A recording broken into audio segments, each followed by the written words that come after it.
네, 반갑습니다. 이기훈이라고 합니다. 저는 과거에 한국생산성본부에서 이제 근무를 하면서 그 기업체 컨설팅 및 강의를 했었는데 그 경험을 가지고 저는 이제 무림이라고 하는데 무림의 강호에 나와서 상당히 많은 회사에 가서 다양한 회사에 가서 다양한 컨텐츠를 가지고 이제 강의를 했습니다. 그 직장인의 가장 큰 꿈은 제가 이렇게 질문을 던지면 요새는 그런 얘기를 많이 안 하지만 자기 사업이라는 얘기를 많이 해요. 아마 여러분들도 자기 사업을 하고 싶은 욕망은 많이 있을 겁니다. 그러니까 직장인이 자기 사업을 하려면 그 전에 해야 될 일이 뭐냐면 먼저 그만둬야 돼요.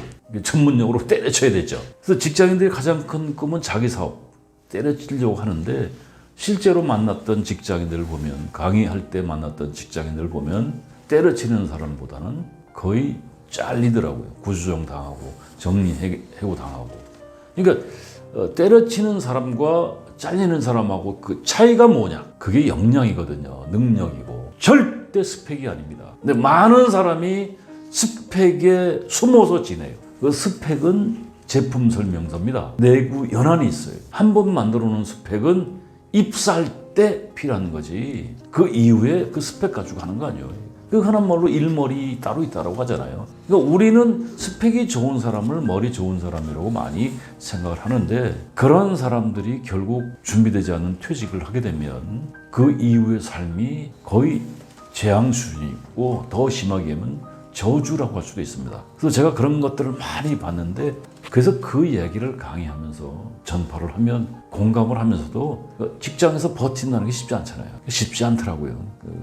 그래서 제가 그 책도 냈고 또 이제 그 책을 내고 있는데 오늘 여러분한테도 일부를 같이 한번 얘기해 보도록 하겠습니다.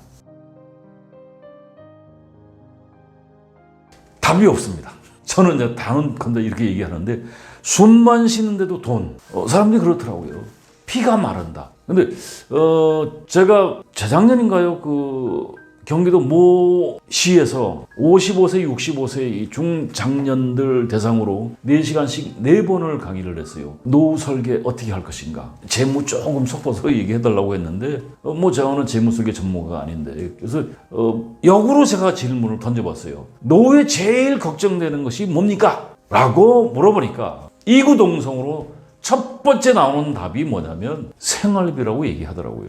뭐야 이게. 평생 일을 했는데 노후에 걱정하는 게 첫 번째가 생활비라고 얘기하는데 그럼 뭐예요? 직장생활 20년 30년 한 사람들이 회사 다니는 목적이 뭐예요? 돈 벌러 다니는 거 아닙니까? 돈을 벌었는데 생활비 걱정한다고 있다면 뭔가가 잘못되어 있는 거 아니에요? 근데 그 잘못된 것이 꼭 개인의 잘못이라고만 생각이 저는 안 되더라고요. 해보니까. 그래서 노후에 제일 걱정되는 것 첫 번째가 생활비고 두 번째가 건강이라고 얘기를 하더라고요. 그리고 세 번째 일자리. 그리고 네 번째가 어디서 살아야 되느냐. 이거 어딜 가도 이게 그 걱정거리는 대동소이합니다. 그래서 생활비 중에서 나이 먹어서 제일 많이 차지하는 포지션이 뭔지 아세요? 건강에 대한 비용입니다. 병원비. 나이 먹어갈수록 병원에 갔다 왔다 하는 약값과 병원비가 이게 만만치가 않습니다. 그것도 이제 생활비라고 할 수가 있죠. 그래서 이 노후 준비 못하는 가장 큰 이유가 뭐냐? 매일경제 23년 11월 26일자에 나온 신문인데 이때 중앙일보라든가 이런 데서 이게 똑같이 나왔던 얘기들인데 노후 준비 못하는 가장 큰 이유가 뭐냐? 소득 부족이라고 얘기하는데 57%가 이게 나옵니다.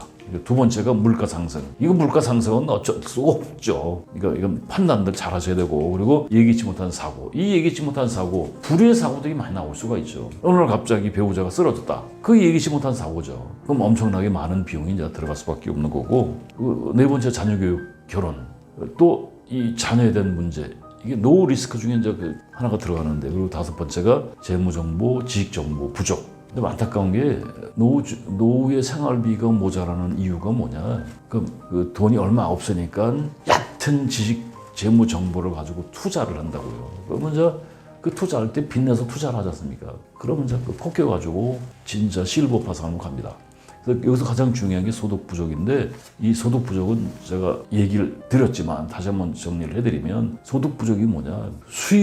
돈을 벌 수 있는 기간이 짧아요. 지금 무슨 얘기냐면 제가 고등학교 졸업할 때만 해도 고등학교 졸업하고 사회에 나온 친구들이 굉장히 많이 있습니다. 20살에 그 경제적 활동을 시작한 사람하고 지금 대학을 나오지 않으면 어느 대학을 나오든 나오지 않으면 취업하기가 쉽지 않으니까 그러면 30에서 35세 사이에 이제 시작을 하는데, 그럼 벌써 20살 때 그 경제적 활동 시작하는 사람하고 30세 넘어서 경제적 활동 시작하는 사람하고 차이는 10년 이상 차이가 나거든요. 그런데 또 회사가 고용이 안정되지가 않고 45세에서 50세 사이에 아웃이 되면 불과 10에서 15년 정도 근로소득을 창출하는데, 그것도 주된 직장에서 그 정도죠. 거기서 이제 퇴사가 되면 그때 이제 그 다음에 이제 재취업을 한다고 해도 주된 직장에서 받던 급여의 50에서 60%밖에 되질 않습니다. 그러니까 국민연금 없는 사람도 굉장히 많습니다. 그리고 또 부족한 이유 중에 두 번째가 뭐냐면, 일자리가 옛날처럼 돈을 많이 주질 않습니다. 그러니까 물가가 엄청나게 올라 있는 상태에서 지금 근로소득자의 55%, 근 60%가 월 300 미만이라고 하니까 그것도 세전입니다. 이게 무슨 얘기냐면, 지금 한국 사회가 상당히 잘못 가고 있는데, 일자리 자체가 정규직보다는 비정규직이 일용작급직이 더 많다는 거예요. 이거 잘 모르시더라고. 이게 안타까워요. 근데 거기에 연결돼서 이제 그 부익부 빈익빈 부자들 쫓아가 봐야 결국 서브밖에 되질 않습니다. 절대 나눠주지 않거든요. 부자의 욕심은 끝이 없습니다. 자기 주머니 채운다고 흘려주느냐, 그렇지 않습니다. 그래서 이 이야기는 그 KB금융지주연구소에서 전국 주요 도시에 거주하는 79세까지 3,000명을 대상으로 설문한 자료입니다. 노후에 5가지 리스크가 있는데, 첫 번째가 창업 실패입니다. 이 창업을 하는 가장 큰 이유가 뭐냐면 생활비 때문에 그렇거든요. 그러니까 퇴사하고 재취업을 했을 때 자기가 다니던 직장에서 받던 급여의 50에서 60%를 번다면, 그 전에 받던 급여도 생활비가 빠듯했는데 거기에 50%가 이제 줄어버리면 당연히 이제 생활비에 쪼들릴 수밖에 없잖아요. 그럼 이제 그걸 보전을 시키기 위해서 집에 있던 와이프가 또 돈 벌러 다니죠. 그래도 생활비가 모자라요. 왜? 애들은 성장하니까 들어가는 비용들이 많죠. 그러다 보니까 이제 창업에 도전하고, 길거리 지나가는 사람 물어보세요. 창업하면 몇 프로 망하냐? 90% 이상 망한다라고 하죠. 근데 자기는 10% 안에 들 것이다 하면서 이제 도전을 하는데, 열의 9은 망하는데, 그게 이제 어디까지 가느냐? 실버 파산까지 간다는 것이죠. 이거 두 번째, 금융사기. 노후에 이거 조심하셔야 돼요. 금융사기가, 나이 먹은 사람들이 금융사기 당하는 이유가 뭔지 아십니까? 이것도 생활비예요. 왜 생활비냐? 여러분들 그 전에 말씀드리고 싶은 것은, 재테크책 서너 권 읽었다고 부자 되는 거 아니거든요.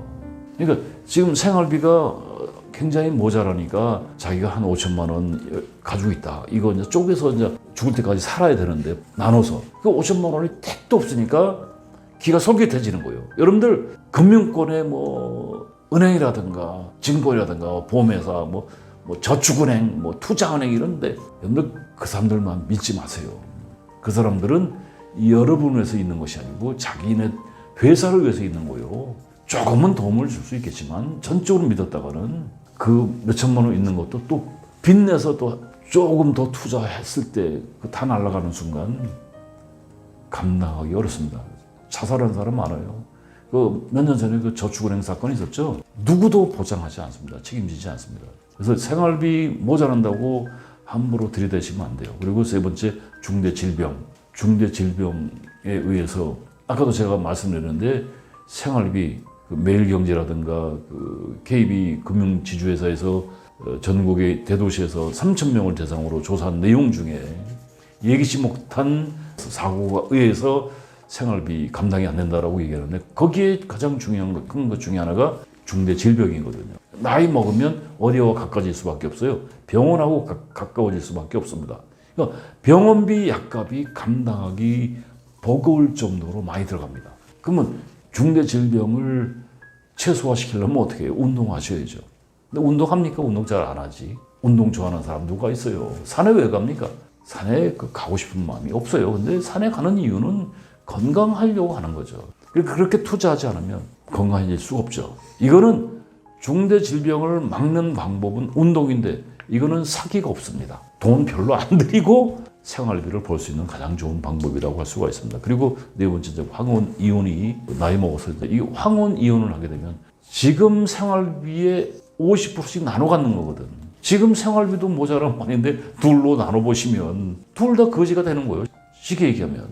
그리고 마지막에 이제 자녀 리스크. 이 자녀 리스크에 의해서 노후의 길거리에 나앉는 사람이 굉장히 많습니다. 이제 그 창업에서 실패하는 것들은 제가 이제 많이 말씀드렸고, 이제 금융사기는 인생은 절대 공짜가 없다는 거 명심하시고, 재테크 공부했다고 부자 되는 것 아니고, 여러분들 창업할 때도 뭐 어디 투자하면 돈을 벌 수 있다, 어디 상권 분석하고 그런 교육을 아무리 받아도 90%가 망한다는 거 명심하시라고요. 그래서 그 창업을 하시고 싶다라고 하면, 투자를 하고 싶다라고 한다면 실전 경험이 있어야 돼요. 그래서 적어도 3년에서 5년은 투자하지 않으면 그 사기 당할 수밖에 없습니다.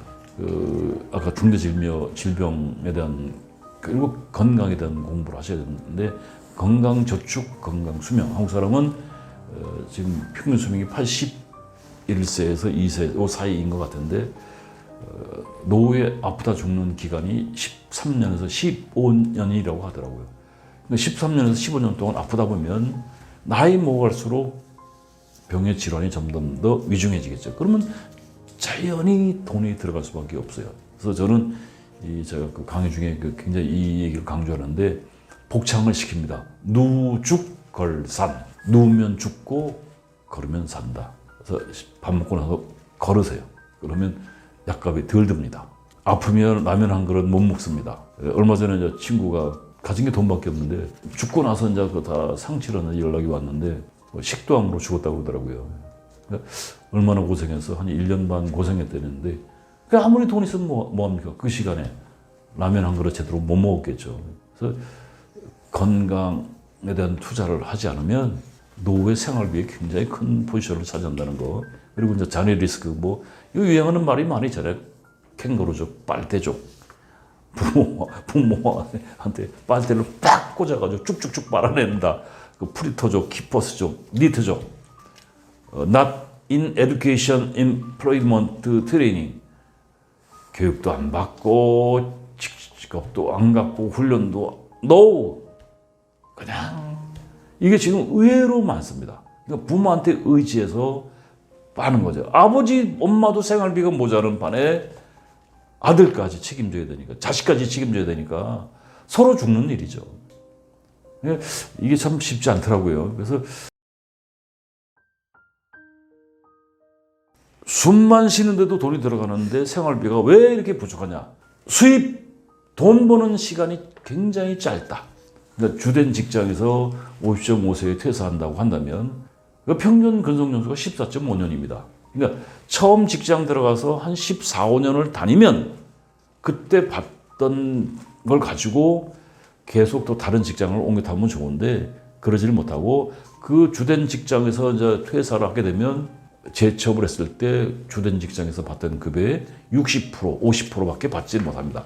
거기서 또 정리해고되면 또 금액이 떨어져요. 그럼 결국 뭐예요? 소득이 적게 나오면서 수입은 점점 감소되는 거죠. 그래서 여기서 퇴직 사유는 정년까지 가는 사람이 9.7%. 거의가 비자발적 퇴직이죠. 구조조정, 정리해고, 공무사직, 명예퇴직. 이 사람들이 약 60%가 됩니다. 그러니까 이 사람들이 어디를 가요? 갈 데가 없는 거죠. 그래서 요새 젊은 친구들, 신입사원들이 부모가 스펙을 엄청 잘 만들어줘서 좋은 직장까지 보내줬는데, 연봉 빵빵한 회사를 보내줬는데, 이 친구들이 가서 같이 근무하는 선배들의 모습을 보니까 몇 년 후에 자화상이 나온다는 거예요. 그러니까 비전이 없으니까 애들이 퇴사를 하게 되더라고요. 좋은 직장에 들어간 신입사원들이 1년 안에 30%가 이직을 한다고 합니다. 그러니까 여기서 이제 또 큐큐적이라고 조용한 퇴직을 하는 친구들이 굉장히 많이 있고, 제가 그 작년에 그 중소기업 컨설팅을 5개 회사를 해봤는데, 그 회사들이 평균 이직률이 30%예요. 그러니까 결국 그게 무슨 얘기예요? 수입 불균형이고 소득 부족이기 때문에 생활비하고 연결될 수가 있는 거죠. 그래서 요새는 잡 노마드 시대라고 얘기합니다. 직업 유목민 시대. 두 번째, 이제 그 생활비가 이제 부족해지는 가장 큰 이유가 직장인 55%가 평균 급여가 300만 원 미만. 이것도 아까 제가 말씀드렸는데, 그 부족한 생활비를 벌기 위해서 직장인 10명 중 4명은 부업을 한다는 얘기죠. 부업. 우리말로 이제 엔잡러. 투잡, 쓰리잡을 하는데 그 월급만으로는 생활할 수가 없으니까 부업을 하는 직장인들이 굉장히 많이 늘고 있고 지금 직장인 10명 중 8명 정도가 다른 통계에서 보면 투잡, 쓰리잡을 한다고 하더라고요. 제가 얼마 전에 만난 친구는 가까이 있는 친구인데 잡이 4개가 있더라고요. 왜 그걸 하냐니까 언제까지 다닐 수 있다는 보장이 없더라는 거예요. 그래서 이것저것 준비를 하고 있는데 엔잡러를 하는 이유, 부업을 하는 이유는 미래를 대비한 것이라고 할 수가 있습니다. 그래서 엔잡하는 궁극적인 목표는 다른 거 아니에요. 생활비지, 생계. 그래서 이것도 이제 한국경제신문사에서 작년 10월 달에 나왔던 얘기인데 지금 최근에 정보를 가지고 제가 말씀드리는 겁니다. 그래서 엔잡 부업을 하는 이유는 가장 큰 이유는 뭐예요? 경제적 이유예요. 생활비, 노후자금, 조금의 경제적 여유. 그리고 두 번째가 고용 불안정, 미래 대비하기 위해서 평생 직장이 없고 평생 직업이 없기 때문에 이 똑똑한 사람들이 이거 하는 거예요. 부지런한 사람이 이거 하는 거죠. 누구나 피곤하죠. 직장에서 내 옆에 동료들이 이제 구조정당에서 많은 직장 동료들이 아웃이 되는 판에 거기서 살아남으려면 허투루 일할 수 없잖아요. 그냥 최대한 열정을 가지고 일을 하면 초죽음 되는 거예요. 초죽음 된 사람들이 미래 대비할 수 있는 시간적인 여유가 없어요. 저는 그런 사람들 게으른 사람이라고 얘기할 수가 있어요.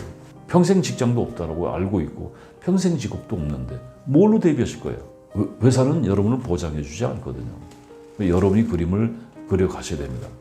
결국 생활비를 벌 수밖에 없는데 평균 수명은 늘고 오래 살아야 되는데 돈은 없고 80대가 80%가 생활비를 벌어야 한다고 하니까 이 지금 국민연금 수급자의 절반이 한 달에 40만 원도 못 받는다고 합니다. 평균 60만 원. 이게 가장 최근에 24년도 일간지에 나왔던 얘기들입니다.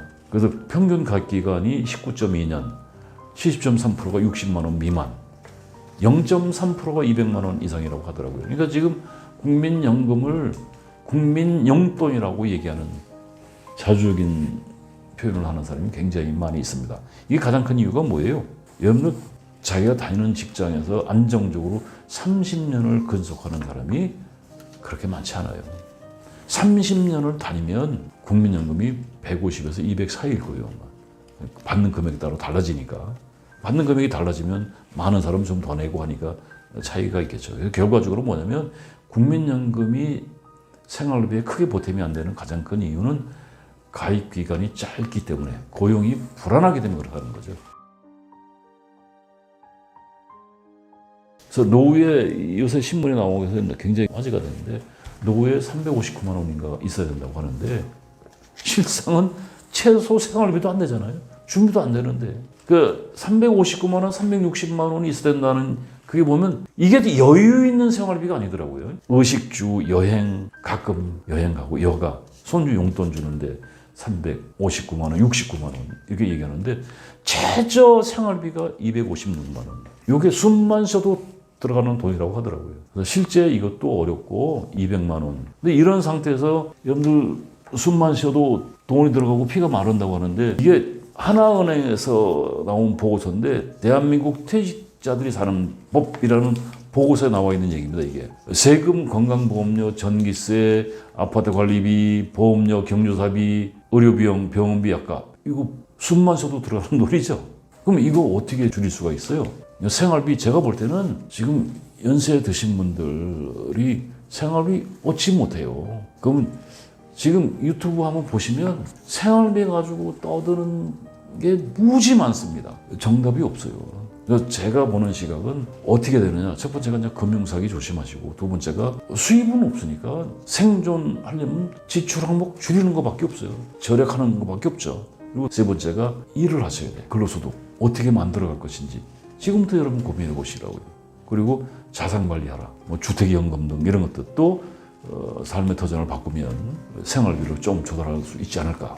그래서 첫 번째 생활비 조달하는 방법이 현실적으로 제가 이제 연세 드신 분들은 쉽지가 않습니다. 두 번째는 금융사기 당하시면 안 돼요. 생활비 조달에 현혹돼서 사기 당하면 그 다음에는 상상하기 힘든 선택을 하셔야 돼. 말로 표현하기는 어렵지만 실제로 그런 양반들 굉장히 많이 있습니다.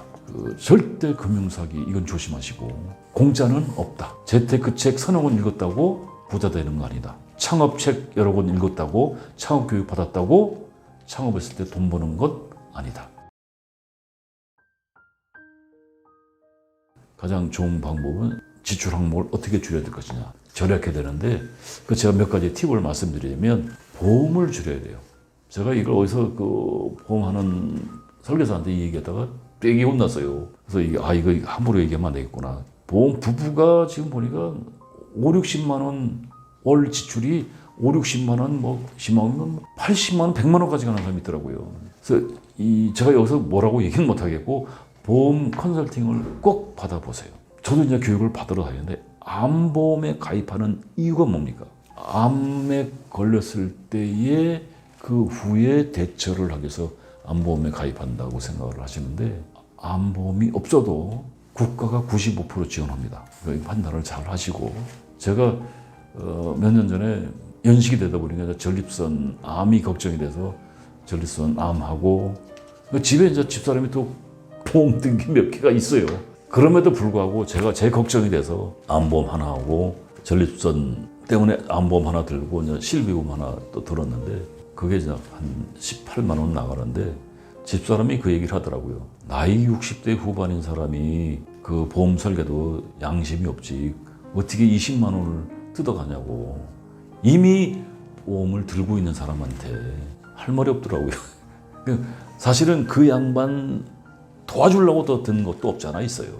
여러분이 생활비 지출 항목을 줄여야 되는데 나이 먹은 사람 지금 예를 들어서 50대 후반이나 60대 초반이라고 하면 생활비 조달하는데 조금의 플러스 알파가 있을 수도 있지만 70 넘은 사람 60대 후반이라든가 70 넘어가신 분들이 생활비 조달할 수 있는 방법 그렇게 많지 않아요. 그럼 가장 좋은 방법은 뭐냐면 줄이는 수밖에 없어요. 그러면 어떻게? 그 중에서 보험료 컨설팅을 받아볼 필요가 있습니다. 이게 굉장히 과다하게 지출이 됩니다. 두 번째는 체면 불구하고 경조사비 줄이셔야 돼요. 당장 먹고 사는데 배고픈데 체면 차릴 수가 없지 않습니까? 그리고 나이 든 사람들 다 이해를 합니다. 그러니까 옛날에 10만 원 냈던 거 5만 원 내고 그런 얘기. 예를 들어서 나이 이제 70 넘었는데 친구가 호텔에서 결혼식을 한다고 하는 거예요. 근데 형님이 그러더라고. 야, 이거 축의금 얼마 내야 되느냐? 뭔 소리야? 이 친구가 애를 여의는데 호텔에서 결혼식을 한다는데 이게 밥값만 해도 10몇만 원이라는데 이거 5만 원 낼 수도 없고 10만 원 낼 수도 없고. 그래서 제가 그랬어요. 형님 그냥 가. 야, 그거 어떻게 그냥 가냐? 그 혼주가 자기 과시하려고 호텔에서 결혼식 시키는 거야. 그 호텔에서 결혼식 시키면 축의금 받으면 안 되지. 그냥 10만 원만 내고 가. 인사치레 하는 거니까. 절대 창피한 거 아니오. 그럴까? 굉장히 고마워하더라고요. 20만 원 자기 고민했다는 거예요. 근데 그 사람 10만 원 내도 한 달 생활비 희청하거든. 그리고 세 번째 지출 항목 줄이는 것 중에서 가장 중요한 게 나이 먹을수록 중대 질병, 예기치 못한 사고에 의해서 발생되는 것 중에 가장 대표적인 게 의료비입니다. 병원비 약값. 이거 줄이는 방법은 딱 한 가지. 운동. 아프면 이거 못 줄이거든요. 나이 먹으면 이제 새벽에 눈 띄어지니까 그때 눈 뜨면 게으름을 좀 그만 줄이시고 사모님하고 손잡고 뒷산 1시간 반만 왔다 갔다 한번 해보세요. 병원비 50% 이상 줄일 수가 있습니다. 그리고 건강에 더 오래 살 수가 있고 그러면 뭔가 설레이는 인생이 될 수도 있습니다. 그리고 네 번째, 결국 생활비를 줄일 수 있는 방법은 이제 일을 하시게 되면 근로소득을 창출하시면 또 생활비 덜 걱정을 할 수가 있겠죠. 자, 일을 하면 용돈이 상대적으로 덜 쓰게 되죠. 일을 하니까. 놀면 돈이 더 들어가요. 그리고 이제 7, 80대가 도시에서 일자리를 구하는 것은 하늘의 별따기. 7, 80대가 도시에서 일자리를 구했다 하더라도 그 상대적인 보상은 이거 최저 시급이 아니요. 말하기 좀 남사스러울 정도로 대접을 해줍니다. 몇십만 원. 자존심 상하죠. 근데 어쨌거나 시골에서는 역으로 일자리가 의외로 많습니다. 대우도 좋고. 그러니까 한번 이 시야를 넓힐 필요도 있고 나이 먹을수록 근로소득을 만들어가기 위한 노력들을 하셔야 되는데 이거는 여러분이 공부를 하셔야 돼요. 그리고 예를 들어서 50만 원의 근로소득은요. 요새 금리가 좀 올라서 그렇지만 은행에 3억을 예치했을 때 이자를 받는 금액보다 더 큰 돈입니다. 일을 하면 또 아까도 얘기했지만 용돈을 덜 쓰게 되고, 그래서 여러분들 노인 일자리 관련된 검색을 한번 해보시면 한국 노인 인력 개발원 같은데 그러면 그 홈페이지 들어가시고 해보시면 노인 일자리들이 많이 나와 있습니다. 그리고 이제 그런 데의 일자리들은 제가 얘기했던 자존심이 상할 정도의 보상을 합니다. 이제 그런 거 말하자면 투잡을 하시면 되고, 그 작년 워크넷 이런 것들 일자리, 서울시 어르신 취업센터, 그리고 뭐 HRD넷, 워크넷 이런 데를 한번 서치를 해보시면 요새 스마트폰 들어가서 보면 이건 많이 나와요. 그리고 이제 그 문화센터 가서 보면 그런 또 교육도 있습니다. 가서 또 그런 데 가서 또 그 노인 일자리 정보도 같이 서로 입수하고 교환하고 그러면 근로소득 만들어낼 수가 있습니다. 그리고 5번째, 자산 관리를 잘 하셔야 되는데 이거 제가 제일 중요한 것 같아요. 자산 관리를 잘해서 노령연금이나 기초생활수급 등의 혜택을 볼 수 있는 방법을 강구해 보는 것도 좋을 것 같습니다. 그 전에 기초연금 같은 거 한번 잘 생각해 보세요. 이것도 자산 관리 잘해야 기초연금을 받을 수가 있어요. 그 여러분들 기초연금을 몇 프로가 받을 수 있다고 생각하십니까? 보통 그런 얘기합니다. 집 있고 차 있으면 기초연금 못 받잖아. 그거 아닙니다. 소득 금액 하위 70%는 65세 이상이 되면 받아요. 그러니까 집 있고 차 있다고 해서 못 받는 게 아니에요. 모르면 당하는 거죠. 가서 이제 공무원하고 이제 상담을 하면, 선생님 집 있으세요? 예, 있습니다. 차 있어요? 있습니다. 그러면 해당이 안 돼요. 100% 이렇게 얘기합니다.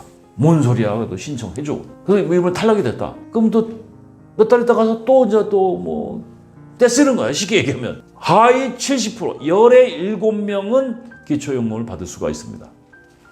그래서 자산 관리 좀 잘할 필요가 있죠. 두 번째, 주택연금 같은 경우 주택을 담보로 해서 대출을 받는데 이거 제가 여러 사람들한테 얘기를 했더니 그 조그만 집을 자식들한테 주겠다고. 냉면 한 그릇 못 사 먹으면서 여러분들 아들 보고 딸 보고 냉면 한 그릇 사달라면 얼마나 투덜거립니까? 집이 이래서 1, 2억짜리 허름한 빌라라고 해도 지금 75세쯤 되신 양반이 한 85세까지 산다고 하면 10년 남짓. 한 달에 주택연금 50만 원만 받아도요, 큰 돈이잖아요. 생활비에. 거기다가 기초연금, 노령연금 이런 거 받아보세요. 저희 집사람이 리서치를 이제 일을 하는데, 제가 사는 데가 이제 이 은평구인데, 은평구 불광동 그 뒤쪽에 허름한 빌라에 사시는 반지하에 사는 그 할머니들이 굉장히 많으시다라고 그러더라고요. 그래서 이제 집사람이 초록 농색이라고 이제 할머니들한테 맨날 이제 우거지상하고 얼굴이 막 찌들어가지고 이빨 빠진 노인들 많아요. 자식들 이빨 해줍니까? 안 해줍니다. 안 해주는 게 아니라 못 해주는 거겠죠. 그래서 어르신 주택연금 신청하시라고. 이거 자식 줘야지. 그렇게 패러다임이 갇혀 있다는 거예요. 근데 한 할머니가 집사람 얘기를 듣고 주택연금에 가입해서 50만 원을 받았는데 그 노인네가 80 먹은 할머니가 50만 원이면요, 어마무시한 돈입니다. 그 중에 할머니가 우리 집사람이 뭐라고 했냐면, 할머니 앞으로 10년 더 사신다고 하면 50만 원씩 받아봐야 5천만 원밖에 안 돼. 그러면 나머지 지금 2억이라고 하면 5천만 원에 이자 좀 보태고 하면 1억 5천 자식들 가져가. 걱정하지 마라.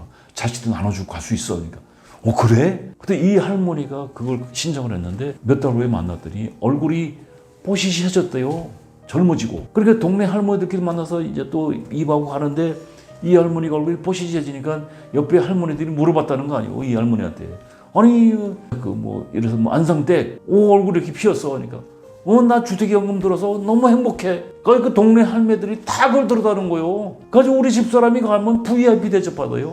우리 집사람 설문 받는데 아주 그냥 중성 고객이라는 거지, 그 사람들이. 대개 가보면 주택연금 자식 걱정을 하는데 자식 걱정이 아니고 먼저 하시란 말이죠. 여러분 냉면 한 그릇 내 돈 주고 사 먹을 수 있잖아요. 50만 원이면. 자식들이 와서 사줄 수도 없고, 그리고 또 어르신들 이빨 다 없어요. 그래서 자산 관리를 잘 하셔야 되는데, 제가 이 사례 하나 말씀드리면, 제가 아는 양반이 형편없는 거죠. 살아갈 길이 깝깝하다고 하더라고요. 막막하고. 지금 73살인데 그 와이프가 71살인데 집사람도 아프다는 거예요.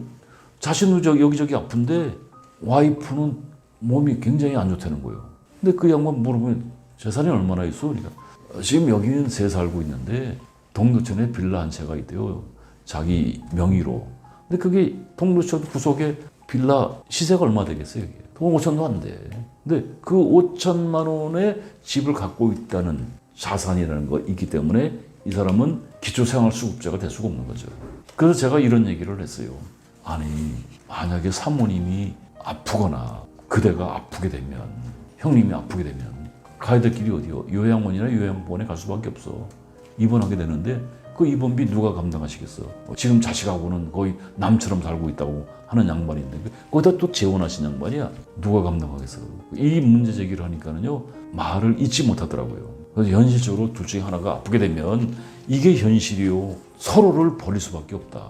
대안을 찾지 않으면 안 된다고 내가 얘기를 했더니 이 사람이 굉장히 심하게 받아들이더라고요. 그래서 일주일 후에 전화가 왔는데 한번 뵀으면 해요 그러더라고요. 그래서 다시 또 내가 그 리마인드를 해줬죠. 내가 이걸 어떻게 알았냐면 후배 처남댁이 이것도 후배한테 들은 얘기인데 처남댁이 55세의 치매가 와서 10년 남짓 요양병원에 입원해 있는데 지금 점점점 이게 그 병이 심해지니까 지금 1년 6개월 정도를 거의 누워 있답니다. 욕창이 날 정도로. 그래서 월 병원비가 550에서 600이 된대요.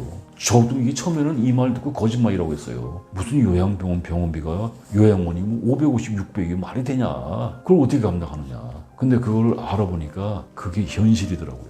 근데 그 처남이 강화도의 빌라에 사는데 그거 처분해도 돈 안 된대요. 그 1억 남짓. 그래서 제 얘기를 듣고 이제 그 처남한테 얘기를 했더니 그 전에 어떤 양반이 와서 이거 빨리 처분해라. 명의를 바꾸든지. 그래서 기초생활수급자가 돼야 된다라고 얘기를 했는데 이 정도까지 자기는 생각을 안 했다는 거죠. 그래서 지금 만약에 기초생활수급자 신청을 해도 이게 바로 되는 게 아니고 한 3년인가 기다려야 된다고만요. 이 사람이 만약에 기초생활수급자가 됐다면 병원비 걱정을 안 해도 됐는데 자식이라든가 친척, 형제들에게 몹쓸 짓을 하지 않아도 됐었을 텐데 이 사람 내일이 없는 삶이죠. 이게 지금 그 처남댁은 그 후배가 한번 카드를 600을 긁어줬는데 그 처남댁이 이제 인간적으로 보면 죽으면 안 되지만 빨리 죽어야 되는데 그런 사람이 또 안 죽어요. 그러면 그 빚을 결국 누가 안게 돼요? 자식이 안게 될 수밖에 없는 거예요.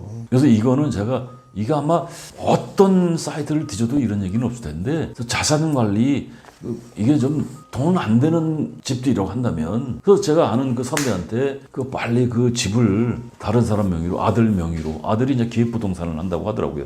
아들 명의로 그 돈 그 공시지가 3천만 원도 안 돼. 아들 명의로 하고 그걸로 들어가면 당신 부부가 노령연금에 기초생활수급자 받으면 부부가 노후에 생활을 할 수가 있거든요. 그리고 병원비도 상당 부분 지원되고 이게 굉장히 좋은 아이디어죠. 그렇게 살면 안 되겠지만 거기까지 흘러갔다라고 한다면 그 사람이 70대인데 생활비를 어느 날 말 그대로 로또 맞지 않으면 지금의 삶을 바꿀 수가 없어요. 안 그렇습니까? 생활비를 벌 수 있는 방법 중에 하나가 마지막으로 말씀드리는데 삶의 터전을 바꿔라. 도시에서 버티지 말고 지방이나 시골로 삶의 터전을 옮겨라. 이사를 해라. 아까 제가 그런 말씀을 드렸던 것 같은데 도시에 사는 사람들의 그 어르신의 삶의 질보다 시골에서 사는 어르신들의 삶의 질이 훨씬 높다. 그 이유가 뭐냐? 일을 하고 있다는 거죠. 일을 할 수 있는 일자리가 있다는 거예요. 그리고 또 시골로 삶의 터전을 옮기면서 조심할 게 땅이나 집을 절대 사시면 안 돼요. 이게 뭐냐면 땅이나 집을 1억짜리 땅이나 집을 산다고 해도 그러면 이게 뭐예요? 자산 관리를 잘못하는 거예요. 그리고 1억을 주고 사든 몇천만 원 주고 땅이나 집을 사게 되면 시골의 텃세가 감당하기가 어렵습니다. 이것도 여러분 유튜브 들어가 보시면 굉장히 많이 나옵니다. 귀농귀촌의 성공할 확률이 좋게 해서 10%가 안 됩니다. 발전기금 요구사항이 많아. 그래서 절대로 시골로 삶의 터전을 옮길 때 땅이라든가 집 같은 거 절대 사지 마시고 자산 관리 잘 못하는 거예요. 그러면 이제 기초생활수급자 또는 노령연금의 혜택을 받을 수가 없습니다. 그래서 시골에 가시게 되면 제가 이거 하나 팁을 알려드리면 빈집이 널려 있습니다. 그러니까 지방자치단체라든가 농업진흥공사든가 이런 데 인터넷 들어가 보시면 뒤져보세요. 빈집을 연결해주는 사이트 넘쳐납니다. 제가 아는 양반이 사업 실패 후에 시름시름 앓다가 이거 하는 일이 뭐 지공선사, 장로, 목사, 식충이었죠. 식충. 그 나이 먹어서 이제 70 초반인데 아까 얘기한 제가 말씀드린 노후에 주변에서 대접 못 받고 일 없으니까 한심하게 시간 때우느라고. 그래서 이 양반이 이제 그걸 보고서 시골로 이사를 했는데 이사를 한 집이 예천이었어요. 그것도 이제 그 알고 있는 지인이 이제 연결을 해줘서 갔는데 집 주인이 형제들이 이제 집 주인인데 부모님이 돌아가시고 이제 고향 집을 처분해봐야 시골집 처분해 돈 안 되니까. 그래도 이제 그 자기네들 형제들끼리 이제 이걸 나눌 게 아니고 우리 형제들이 나이 먹으면 고향 집을 세컨하우스로 활용을 해서 제2의 삶을 살자. 근데 이 집을 그냥 사람이 살지 않으면 폐가가 됐거든요. 그러니까 저희 장모님이 저희 이제 처갓집에 노는 살인데 장모님이 돌아가시고 아흔에 돌아가셨는데 4개월 되니까 집이 폐허되더라고요. 그래서 이제 그 임대를 했는데 그래서 이 양반이 이제 집에 이제 들어갔는데 명목상 연세 50만 원의 집을 구했대요. 근데 명목상. 근데 그 집에 딸린 터를 1000평을 무상으로 이제 그 지원을 받아가지고 거기서 그 집주인이 이 1000평의 농사를 지어서 생활비를 좀 버티시라고 무상으로 임대를 해줬답니다. 50만 원이면은 10년 해봐야 500만 원이요. 1000평 농사지면 생활비 벌 수 있어요. 조금 공부하시면. 안 그렇습니까? 근데 그러니까 이 양반이 또 이제 시골로 이제 삶의 터전을 주민등록을 옮기니까 자기가 생각지 못했던 것들이 지원이 되더래요. 지방자치단체에서 집수리 비용을 지원해 준답니다. 이사 비용 지원해주고 집들이 비용까지 지원해 준대요. 그 동네 이제 어르신들 모아가지고 집들이 잔치하는 것도 비용을 지원해 준대요. 그리고 또 거기다가 이 양반이 또 서울에서 옛날에 뭐랬냐면 노가다, 시계, 토목, 건축 이렇게 왔다 갔다 딱 따라다니면서 이제 집수리 하는데 이제 그 집 짓는데 이제 그 같이 일을 했던 사람이라 집수리 비용 지원 받으니까 자기가 이거를 대장이 돼가지고 이제 그 업자 불러다 하니까 그래서 뭐 한 100만 원 지원 받았는데 다 전문가들한테 의뢰하면 100만 원, 120만 원 들어갔는데 아니 자기는 50만 원만 이거 집을 수리했다는 거야. 나머지 50%는 자기가 본 거지. 그러고 보니까 또 소일거리가 또 많고 일거리도 많더라는 거예요. 그래서 건강도 되찾고 점점 젊어지는 느낌이 들고 실제로 동네 어르신들이 애 취급한대요. 70 초반이면 애잖아요. 그러니까 이 양반이 우스갯소리로 형아나 누님들한테 너무 사랑을 받아서 너무 좋대. 그리고 또 후배 하나가 이 친구가 그때 62살인데 부부가 같이 이제 그 자영업 하다가 이제 거덜내가지고 그 62세에 자영업 하다가 빚만 진 거죠. 그 일자리는 없고 처가 집사람이 저 김천 사람인데 김천에 고향에 내려갔더니 여러분들 절대 귀농이라든가 귀촌을 하더라도 집을 사면 안 된다고 했지 않습니까? 근데 이 사람은 자기 연고가 있잖아요. 그 처갓집이 거기니까. 근데 땅 200평에 한 25평을 그림 같은 집을 지어놨는데 그 외지인이 그 집을 돈 들여서 지었는데 와서 못 사는 거죠. 외로우니까. 그래서 그 사람은 한 2, 3억 들였는데 이 사람은 1억 2천에 그걸 샀대요. 그러니까 1억 2천에 자기가 이제 한 7천인가 있었고 5천 대출 받아가지고 1억 2천에 샀는데 부부가 지금 한 달에 500번대요. 그렇게 일자리가 많더라는 거예요. 그래서 둘이서 밤에 너무 행복해서 껴안고 왜 우리가 이제 내려왔나 그런 얘기 하는데 형님 한번 오세요. 그래서 그 올해는 안 갈 수 없잖아요. 또 이제 또 친구들하고 이제 그 다 이게 체육관 친구들인데 같이 한번 이제 놀러 갔는데 삼겹살을 푸짐하게 내놓는데 너무 행복해 하더라고요. 그래서 형님 버티기 힘들면 내려오시오. 내가 지원해 줄게. 그러니까 연고가 만들어진 거죠. 그래서 저희 처가집도 폐가가 되니까 이게 처갓집이 논산 시내에서 가까워요. 한 350평 되는데 보증금 100만 원을 받고 조건이 집을 팔게 되면 무조건 나가는 조건으로. 근데 뭐 당분간 2, 3년은 팔 일이 없거든요. 그 임대료 받는 게 아니고 보증금 100만 원에 350평 그림 같은 집에서 살고 있으면 그 350평 텀밥만 해도 연 뭐 몇백만 원 만들어낼 수도 있죠. 우리 장모가 기어다니면서도 그저 밭을 갖고 계시더라고요. 200평을. 그래서 생활비라는 것은 나이 먹어서 조달하기는 쉽지가 않습니다. 근데 지금 제가 말씀드린 것들 한번 잘 생각해 보시면 멋진 인생을 또 만들어갈 수가 있고 남한테 손 안 빌려도 되고 그래서 건강도 되찾고 또 일도 하고 또 새로운 희망을 만들어낼 수도 있는 방법들이 이런 방법이 있을 수가 있으니까 절대 공짜는 없습니다. 제가 마지막으로 네팔 속담에 걱정해서 걱정이 없어지면 걱정할 일이 없지 않습니까? 그래서 미리 걱정할 필요가 없습니다. 이미 현상은 이런 상태인데, 그래서 지금 제가 말씀드리는 것은 이런 방법도 있을 수 있다는 것을 한번 염두에 두시고 생각해 보시면 도움이 될 수가 있을 것 같습니다. 여기까지 하겠습니다. 고맙습니다.